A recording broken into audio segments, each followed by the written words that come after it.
Di awal-awal ya oke. Buka baju, turun ke sungai, ngambil sampah gitu ya, masuk gorong-gorong dan lain sebagainya. Tapi udahnya selesai. Akhirnya mengalami degradasi, awalnya tangan besi jadi tangan lembek gitu kan. Faktanya Mungkin nggak sih ini gayanya si Dedi ini bisa terdistribusi, Bupati Wali Kota bisa ngikut. Jangan dibentak-bentak, diarahkan, diayomi dengan baik. Kalau memang dia melanggar hukum, lakukan proses hukumnya. Mentang-mentang kita masuk parit sana, masuk parit sini, kami sudah trauma, Pak. ADM ini emang sejak dulu ya, kalau ngomongin pencitraan emang dia jago. Dari dulu lah, dulu kan suka ngelabrak anggota DPRD itu yang lagi main catur. Kerja media itu turun sampai hanya 3,1 miliar rupiah. Bayangkan, dari 50 miliar rupiah pada 2023 menjadi 3,1 miliar rupiah pada tahun ini. Ini kan penurunan yang luar biasa. Ini berarti Kang Deddy memilih merealokasikan dana belanja daerahnya untuk... Ketiga, Akang jangan terlalu banyak pencitraan, meskipun itu baik, memperlihatkan kepedulian Akang kepada wong cilik. Pemuda Pancasila PAC Tarumajaya melakukan bakti sosial di salah satu titik sampah yang ada di Desa Segaraja, Kecamatan.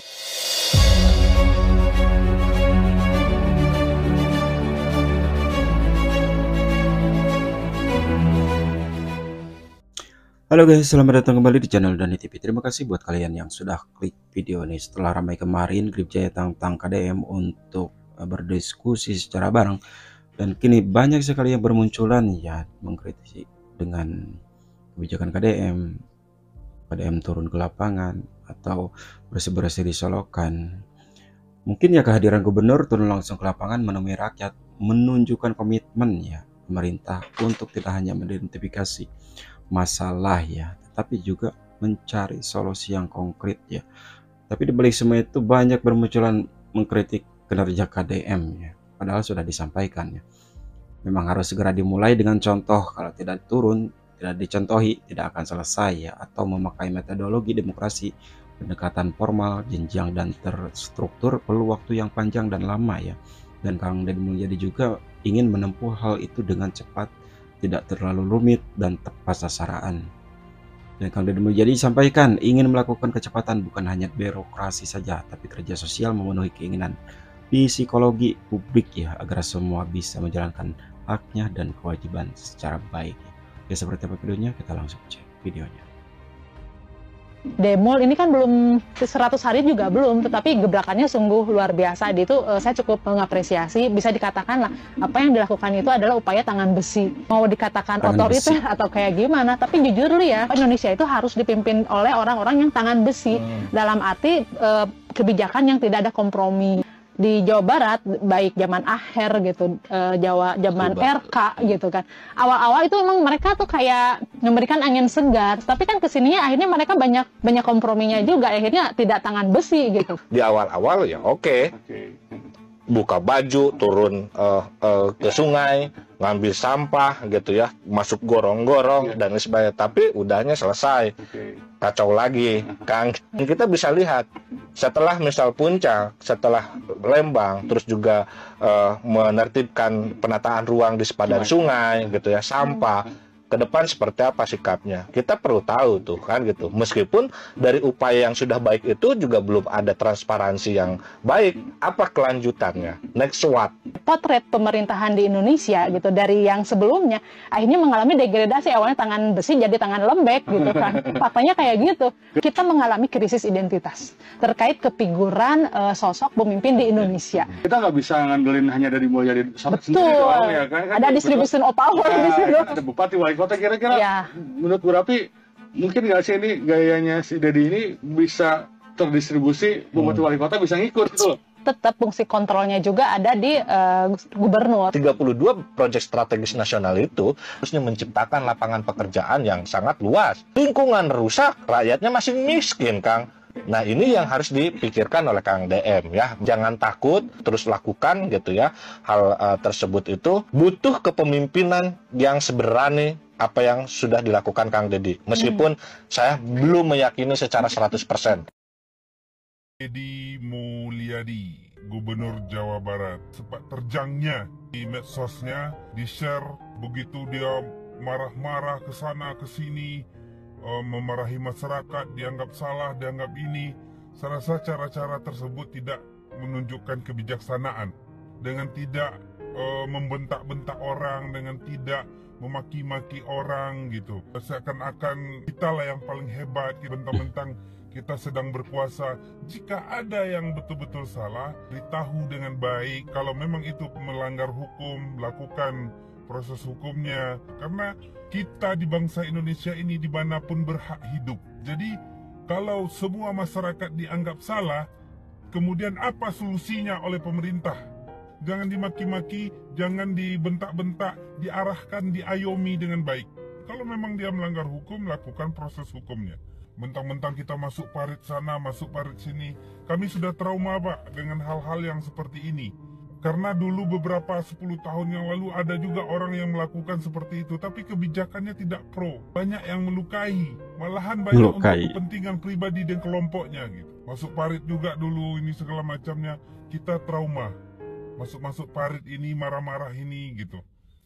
Daerah nih yang paling terkenal sekarang itu Deddy Mulyadi. Yes, KDM ini exposure-nya gila-gilaan. Ya KDM ini kan sosmednya pun banyak followersnya. Ditambah lagi sekarang isu-isu yang dia makan tuh ya mantap-mantap. Isu pungli, isu kemarin di Hub tuh. Ada lagi isu terbaru Lucky Hakim nih. Lucky Hakim baru berangkat ke Jepang, ditegur sama dia. Wah, ramai di mana-mana. Cara pencitraan politik KDM ini mantap dan sangat luar biasa eksplosif gitu. Ini mengingatkan gue kepada gaya main citra politik Jokowi zaman dulu. Jokowi itu kan zaman dulunya suka nggak suka nih ya, suka kita harus akui Jokowi itu jago dalam hal pencitraan politik, makanya banyak orang demen sama dia. Dan KDM ini juga nggak kalah menurut gua, top juga gaya mainnya. Ya kemarin kan tiba-tiba negor Lucky Hakim tuh di TikTok pribadinya, kan kita mikir kayak, waduh ini seriusan nih, kok negornya lewat TikTok sih? Ya terlepas dari bener atau enggak secara etis gitu ya, negor lewat TikTok, tapi memang peraturannya kepala daerah itu nggak bisa sembarangan pergi ke Jepang, ya pergi ke Singapura juga nggak boleh sembarangan, harus izin dulu meskipun tanggal merah, ya itu ada peraturannya tuh. Wah, tapi kan itu uang pribadi Lucky Hakim. Dia kan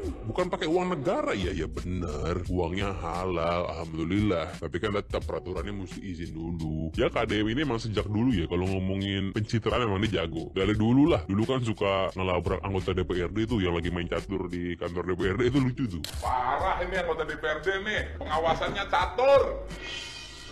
Bapak DPRD catur tuh, lihat tuh, anggota DPRD kabupaten tuh, catur.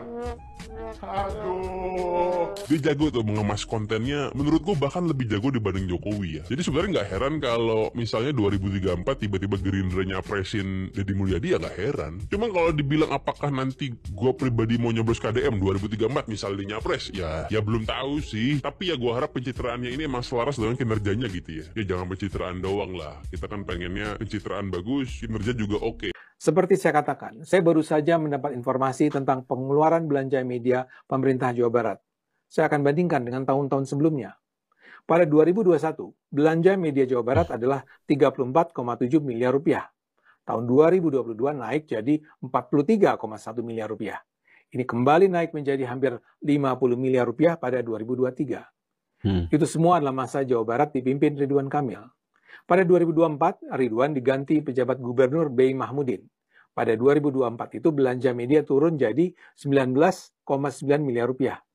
Dan yang menarik ketika sekarang Kang Deddy naik jadi gubernur Jawa Barat, dana belanja media itu turun sampai hanya 3,1 miliar rupiah. Gede banget itu turunnya. Dari 50 miliar rupiah pada 2023 menjadi 3,1 miliar rupiah pada tahun ini. Ini kan penurunan yang luar biasa. Ini berarti Kang Deddy memilih merealokasikan dana belanja daerahnya untuk program-program lain, serta menurunkan secara drastis uang untuk dibagi-bagikan kepada media. Dengan kata lain, Kang Deddy memilih untuk membiarkan dirinya diberitakan secara apa adanya oleh media, ketimbang membuat media merasa bergantung sehingga tak akan berani untuk menyebarkan informasi negatif mengenai Kang Deddy dan pemerintah Jawa Barat. Sederhananya, Kang Deddy nggak peduli dengan pencitraan. Dia akan memimpin Jawa Barat dengan cara terbaik yang mungkin dia bisa lakukan, dan dia tidak akan peduli apakah media bersedia memberitakan kinerja positifnya atau tidak. Dan saya rasa dia tidak takut bahwa media massa akan mengawasi dengan kritis, karena dia akan mencoba memberikan kinerja terbaik sehingga media tidak akan mudah mencari-cari titik lemah kepemimpinannya. Ini adalah salah satu hal yang menurut saya akan menjadikannya sebagai pemimpin yang berkinerja unggul dalam melayani kepentingan rakyat. Saya rasa Deddy tetap peduli dengan citra yang positif. Tapi dia tidak akan bersedia menghalalkan segala cara agar citranya positif dalam pemberitaan media. Dedi akan terus melakukan langkah-langkah yang menunjukkan komitmennya untuk membela kepentingan masyarakat. 1. Pancangkan keyakinan Kang Dedi Mulyadi bahwa menjadi gubernur ini adalah atas izin Allah Subhanahu wa Ta'ala, bukan karena kepintaran Akang, kekayaan dan popularitas Akang, atau karena yang lain-lainnya. Tapi meski Akang ingat, tidak semua yang diizinkan Allah Subhanahu wa Ta'ala berarti diridhoi oleh Allah Subhanahu wa Ta'ala. Bisa saja istidraj dari Allah Subhanahu wa Ta'ala. Mudah-mudahan untuk Akang mah bukan ini. Indikasinya mudah saja. Kalau dengan menjadi gubernur Akang semakin taat dan semakin dekat dengan Allah Subhanahu wa Ta'ala, semakin tawadhu, juga semakin sayang dan semakin berpikir serta bekerja untuk kemakmuran rakyat, berarti bukan istidraj. Tapi kalau sebaliknya bisa jadi adalah istidraj. 2. Akang harus lebih berhati-hati mengeluarkan suatu kebijakan, musyawarahkan terlebih dahulu dengan orang-orang yang menguasai di bidangnya. Di samping itu mintalah pandangan kepada para alimul ulama yang soleh, agar apa kebijakan yang Akang putuskan bisa mendatangkan manfaat dan maslahat bagi umat. Kebijakan-kebijakan atau langkah-langkah kepemimpinan Akang di awal-awal cukup mengundang simpati kebanyakan masyarakat. Meskipun pihak-pihak tertentu merasa dirugikan, biarlah, tak usah Akang hiraukan, selama untuk kepentingan masyarakat yang lebih banyak dan tidak menyimpang dari aturan. 3. Akang jangan terlalu banyak pencitraan, meskipun itu baik, memperlihatkan kebodohan Akang kepada wong cilik, dan juga ketegasan Akang dalam menegakkan aturan. Tapi kalau berlebihan akan menimbulkan kesan yang tidak baik. Jangan sampai Akang disamakan dengan pendahulu Akang yang tampil sederhana, rajin belusukan, dan merakyat, tapi pada akhirnya menimbulkan banyak ketimpangan. 4. Setelah melihat keberagaman di awal-awal kepemimpinan Akang, banyak yang simpati dan menyimpan harapan Akang bisa menjadi presiden untuk memimpin negara ini, seperti yang pernah dialami oleh pendahulu Akang. Sampai-sampai ketika itu banyak yang beranggapan negara akan beres bila dipimpin oleh dia. Tapi kenyataannya bukan menjadi beres, melainkan bertambah-tambah tidak beresnya. Akang jangan dulu tergiur dengan kursi presiden. Lebih baik Akang konsen membangun Jawa Barat sesuai dengan visi misi Akang.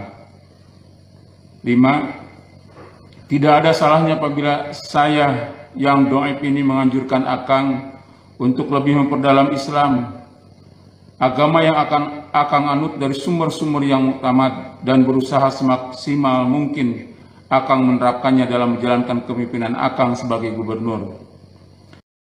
Nah, ya, jadi sebelumnya sampah-sampah di sini memang dibuang secara berserakan oleh orang-orang yang tidak bertanggung jawab. Nah, nantinya PP atau Pemuda Pancasila akan melakukan atau akan memberikan sanksi sosial kepada orang-orang yang membuang sampah sembarangan di area ini lagi, karena PP sudah memberikan contoh nih kepada para pemerintah setempat ataupun kepada warga. Nah, nantinya sanksi sosial ini akan dijatuhkan bagi orang yang membuang sampah di sini nih. Apa sanksi sosialnya? Sanksi sosialnya itu ya, apabila ada warga yang kedapatan membuang sampah di tempat ini, nanti akan kami berikan tumpukan sampah di depan rumahnya. Ya, akan kami berikan tumpukan sampah di depan rumahnya apabila ketahuan membuang sampah sembarangan di area ini. Nah, nantinya ini akan kami koordinasikan juga dengan pihak desa, RT maupun RW apabila ada orang-orang yang membuang sampah sembarangan lagi. Nah, ini nanti akan ada sesi ya oleh Bang Bagus selaku Ketua PAC. Hari ini Pemuda Pancasila PAC Tarumajaya melakukan bakti sosial di salah satu titik sampah yang ada di Desa Segarajaya, Kecamatan Tarumajaya, yang mana sampah-sampah ini berserakan.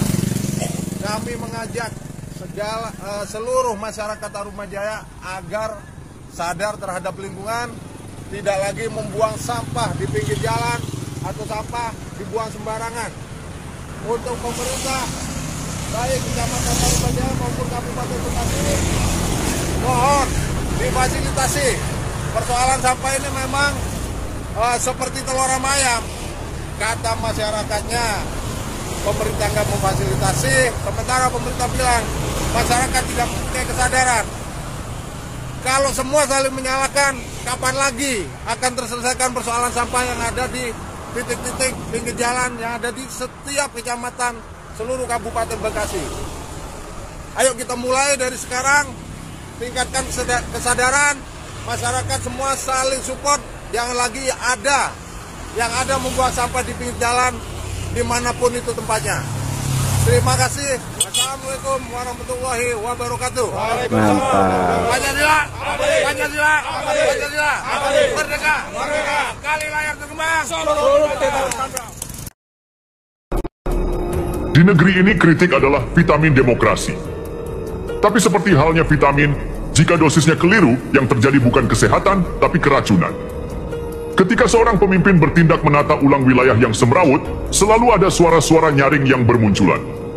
Deddy Mulyadi dikritik karena dianggap terlalu berani mengambil tindakan dan merugikan sebagian pihak. Tapi mari kita jujur, sejak kapan penegakan aturan dianggap keliru hanya karena ada yang merasa terganggu?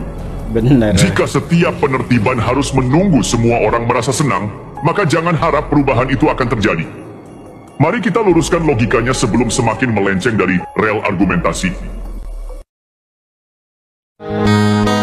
Bu, ini yang kerjanya nggak bagus ini. Siapa?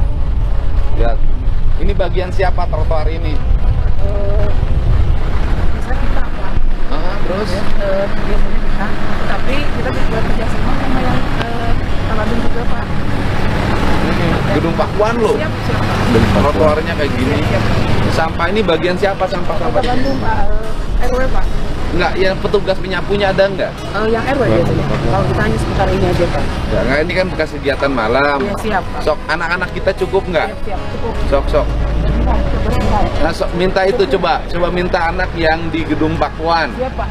Yang di Gedung Pakuan panggil suruh ke sini, bantu di sini. Siap Pak. Siap. Sok. Paling kosong Pak.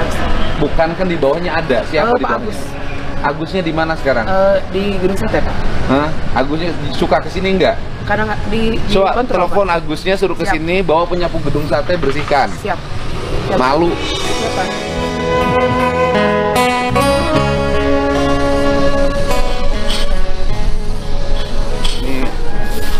Ini lingkungannya Gedung Pakuan kotor banget, nggak ini bang.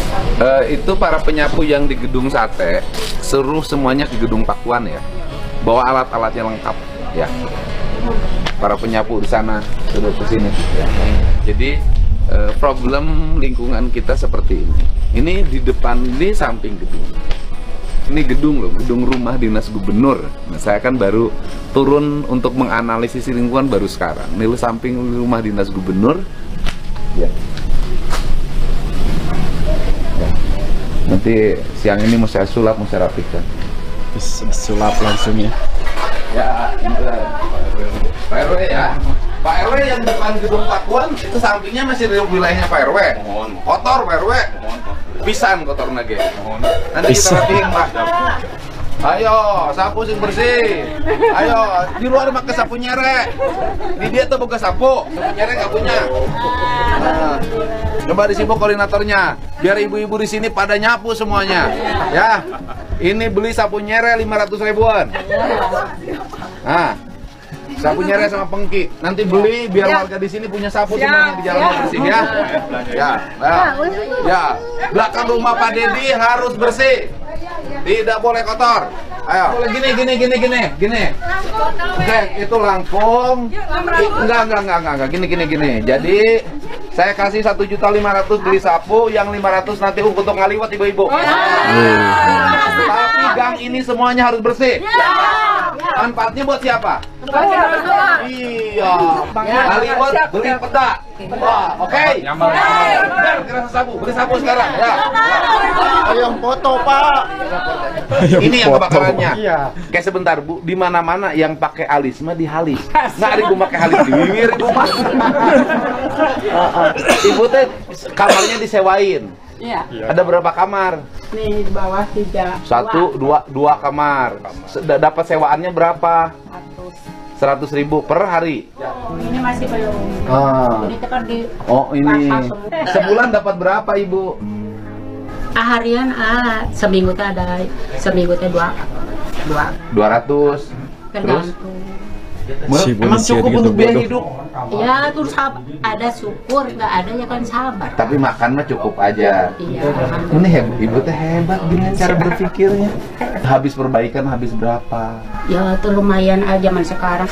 Ya 50 juta? Habis. Oh Ibu teh dari hasil kosan ini uangnya disimpan. Untuk ditabungin, ya, dikumpulin. Ya. Sekarang teh kebakaran. Ya. Jadi uang hasil ngumpul-ngumpul. Ini teh habis. Hebat Ibu. Kan harus sabar. Hebat ya. Kan suami teh dari kuliah. Di Kuliah? sini. Ya di Bandung. Di Terus Unisba. Pas udah beres di Unisba. Terus dapat kerjaannya kan di sana. Di Sulawesi. Sama kita dianterin ke sana supaya jadi pegawai negeri. Udah jadi pegawai negeri, nggak ingat sama sekali. Oke, sebentar. Ibu kisahnya bagus banget. Ibu kembali lagi sudah nganterin. Iya ke sini kan kerja. Oh, karena Ibu kerja. Kemudian setelah jadi ASN, Ibu diceraiin. Anak suka nengok anaknya nggak? Enggak, sampai sekarang. Udah berapa puluh tahun kan nengok? Oh, dari anak 3 tahun sampai sekarang. Oh, sampai sekarang dari umur 3 tahun. Nah, terus yang 3 tahun sudah umur berapa sekarang? Udah punya anak 3. Ibu sedih? Enggak. Ibu diceraiin pakai surat? Ada. Oh, ada surat. Semuanya kebakaran semua. Sekarang surat-surat saya kebakaran. Di atas teh baju semua habis. Oh, hebat ya. Pokoknya semua habis, Aduh. Ini yang dipakai tuh punya dikasih orang.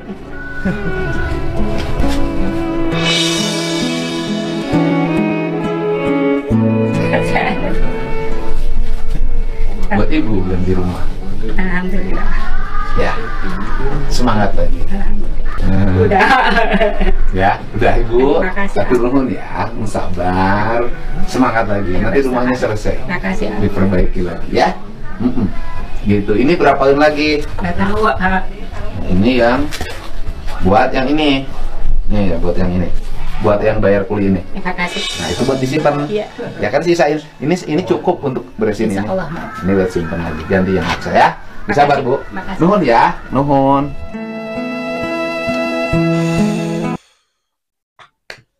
Oke guys, nggak bisa ngomong apa-apa ya. Oke, next reaction, bye bye.